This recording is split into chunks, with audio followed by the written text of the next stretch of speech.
हरे कृष्णा। राधे राधे। कृष्ण दासी के चैनल में आप सभी मित्रों का स्वागत है। और आप सब कैसे हैं? कान्हा जी की कृपा से आप सब ठीक होंगे। आज है योगिनी एकादशी। योगिनी एकादशी के सभी मित्रों को बहुत सारी ढेर सारी बधाई हो। और चलिए जी कथा स्टार्ट करते हैं। वीडियो पसंद आए तो लाइक शेयर कमेंट जरूर से करना। आप हाथ में पुष्प ले सकते हैं, तुलसी पत्ता ले सकते हैं और तिल भी ले सकते हैं। तो पहले आप थोड़ा सा भजन करेंगे। श्रीमन नारायण नारायण नारायण, भजमन नारायण नारायण नारायण, लक्ष्मी नारायण नारायण नारायण, गोविंद नारायण नारायण नारायण। बोलो लक्ष्मी नारायण भगवान की जय, बोलो विष्णु भगवान जय, एकादशी महारानी की जय। चलिए जी कथा स्टार्ट करते हैं। युधिष्ठिर ने पूछा, वासुदेव आषाढ़ के कृष्ण पक्ष में जो एकादशी होती है उसका क्या नाम है? कृपया उसका वर्णन कीजिए। भगवान श्री कृष्ण बोले, हे राजश्रेष्ठ, आषाढ़ के कृष्ण पक्ष की एकादशी का नाम योगिनी है। यह बड़े बड़े पापों को नाश करने वाली है। तीनों लोकों में यह एकमात्र व्रत है। मैं आपसे इसकी कथा कहता हूँ। अलकापुरी नाम की नगरी में एक कुबेर नामक राजा राज्य करता था। वह शिव भक्त था तथा उसके यहाँ हेममाली नाम का एक सेवक था जो पूजा के लिए पुष्प लाया करता था। हेममाली की पत्नी विशालाक्षा अत्यंत सुंदर थी। एक दिन वह मानसरोवर से पुष्प लेने गया, परंतु कामासक्त होने के कारण पुष्पों को रखकर अपनी स्त्री के साथ रमण करने लगा और दोपहर तक न आया। जब राजा कुबेर को उसकी राह देखते देखते दोपहर हो गई तो उसने क्रोधपूर्वक अपने सेवकों को आज्ञा दी कि तुम लोग जाकर हेममाली का पता लगाओ कि वह अभी तक पुष्प क्यों नहीं लाया है। जब यक्षों ने उसका पता लगा लिया तो वे कुबेर के पास आकर कहने लगे, हे राजन, वह माली अभी तक अपनी स्त्री के साथ रमण कर रहा है। यक्षों की इस बात को सुनकर कुबेर ने हेममाली को बुलाने की आज्ञा दी। हेममाली राजा कुबेर के सम्मुख डर से कपकपाता हुआ उपस्थित हुआ और प्रणाम किया।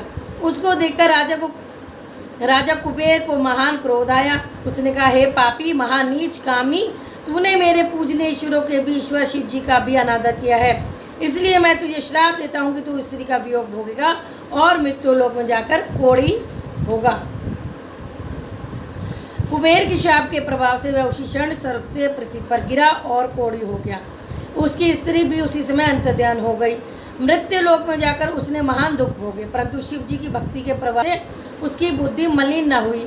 वह हिमालय पर्वत की ओर चल दिया और वहाँ चलते चलते मार्कंडेय ऋषि के आश्रम में पहुँचा। वह ऋषि अत्यंत वृद्ध तथा तपशाली थे। उनको देखकर वह हेममाली वहाँ गया और उनको प्रणाम करके उनके चरणों में गिर पड़ा। इसको देखकर मार्कंडेय ऋषि बोले कि तूने कौन से कर्म किए हैं जिससे तू कोढ़ी हुआ और महान दुख भोग रहा है?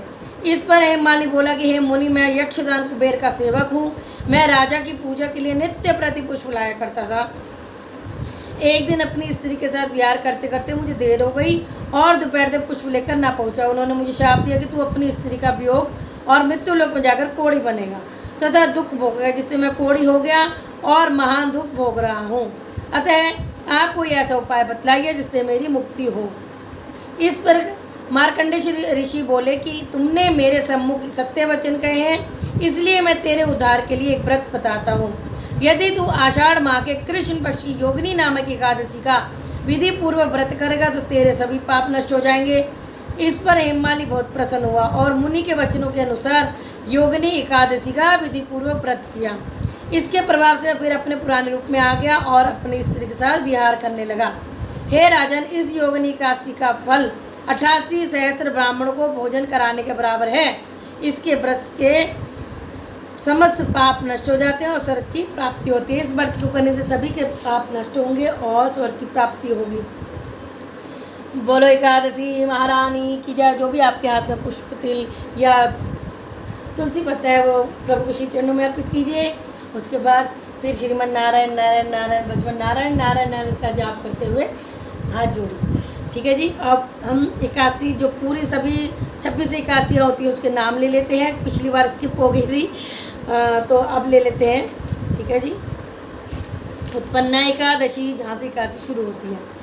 मोक्षदा एकादशी, सफला एकादशी, पुत्रदा एकादशी, शर्तिला एकादशी, जय एकादशी, विजय एकादशी, आमल की एकादशी, पापमोचनी एकादशी, कामदा एकादशी, बरुतनी एकादशी, मोहिनी एकादशी, अपरा एकादशी, निर्जला एकादशी और आज जो है योगिनी एकादशी, इसके अगली जो आएगी वो देवशयनी है, जिसमें देवता सो जाते हैं 4 महीने के लिए। देवशयनी एकादशी, कामिका एकादशी, पुत्रदा एकादशी, अजय एकादशी, परिवर्तनी एकादशी, इंदिरा एकादशी, पापानकुंशा एकादशी, रमा एकादशी, प्रबोधिनी एकादशी, पद्मनी एकादशी और परमा एकादशी। ठीक है जी, तो ये सभी एकादशियों के नाम हैं। तो जय श्री राधे। आशा करती हूँ आपको अच्छे से समझ आया होगा और सब मैंने बता दिया एकादशी उद्यापन कैसे करें नॉर्मल तरीके से, और अगर आप अच्छा बड़ा करना चाहते हो और एकादशी कैसे करें मैंने कई बार बताया। प्लीज़ आप मेरी वीडियो चेक करा कीजिए तो आपको सब जानकारी। जय श्री राधे, हरे कृष्णा राधे।